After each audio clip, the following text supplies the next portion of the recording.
வணக்கம் ஃப்ரெண்ட்ஸ். நம் வெண்டைக்காய் பொரியல் செய்வதற்கு வெண்டைக்காயை நன்றாக கழுவி சுத்தம் செய்து ஒரு துணியால் துடைத்து எடுத்துக்கொள்ள வேண்டும். நாம் துடைத்து எடுத்த பின் மெலிதாக நறுக்கி எடுத்துக்கொள்ள வேண்டும். ஃப்ரெண்ட்ஸ், நாம் வெண்டைக்காயை இப்படி மெலிதாக நறுக்கி கொள்ள வேண்டும். நாம் மொத்தமாக 4-5 வெண்டைக்காய் சேர்த்து நறுக்கினோம் என்றால் விரைவாக நறுக்கி விடலாம்.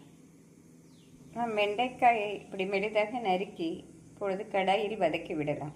நாம் வெண்டைக்காய் வதக்குவதற்கு கடாயில் 5 ஸ்பூன் எண்ணெய் ஊற்றிக்கொள்ளலாம். வெண்டைக்காய்க்கு நாம் சற்று அதிகமாக எண்ணெய் ஊற்றினால் கிறிஸ்பியாக இருக்கும். இப்பொழுது கடுகு, உளுந்து, ஜீரகம் போடலாம்.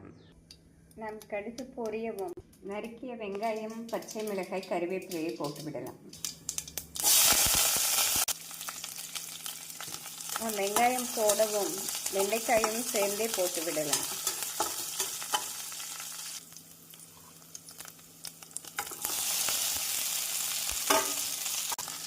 ஃப்ரெண்ட்ஸ், நாம் வெண்டைக்காய் போட்டு நன்றாக வெங்காயத்துடன் மிக்ஸ் செய்து தேவையான அளவு தூள் உப்பு சேர்த்து விடலாம். நாம் நன்றாக மிக்ஸ் செய்து இதை மூடி போட்டு மிதமான தீயில் ஒரு 10 நிமிடம் நாம் வேக வைத்து விடலாம். நாம் தண்ணீர் எதுவும் சேர்க்க தேவையில்லை.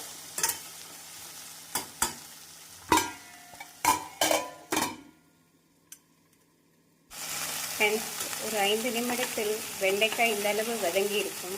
நாம் நன்றாக கிளறி விட்டு திரும்பவும் மூடி போட்டு 5 நிமிடம் வைத்து விடலாம். வெண்டைக்காய் இந்த அளவு வதங்கி வரவும் நாம் 1/2 ஸ்பூன் மஞ்சள் பொடி, 1 ஸ்பூன் குழம்பு மிளகாய் பொடி சேர்த்து கொள்ளலாம். ஃப்ரெண்ட்ஸ், நாம் மிளகாய் பொடியை நன்றாக மிக்ஸ் செய்து நாம் மூடி போட்டு ஒரு 2 நிமிடம் வைத்து எடுத்தோம் என்றால் வெண்டைக்காய் அருமையாக ரெடியாகிவிடும்.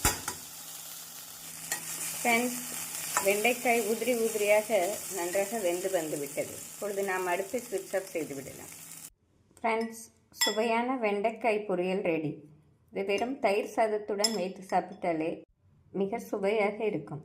இதை நாம் குழந்தைகளுக்கு லஞ்ச் பாக்ஸ் கொடுத்து விட்டால் விரும்பி சாப்பிடுவார்கள். நாம் வெண்டைக்காய் செய்யும்போது மெலிதாக நறுக்கினோம் என்றால் மிக விரைவில் வதக்கி விடலாம். இந்த ஆரோக்கியமான வெண்டைக்காயை மிக விரைவில் செய்து விடலாம். Thank you, friends.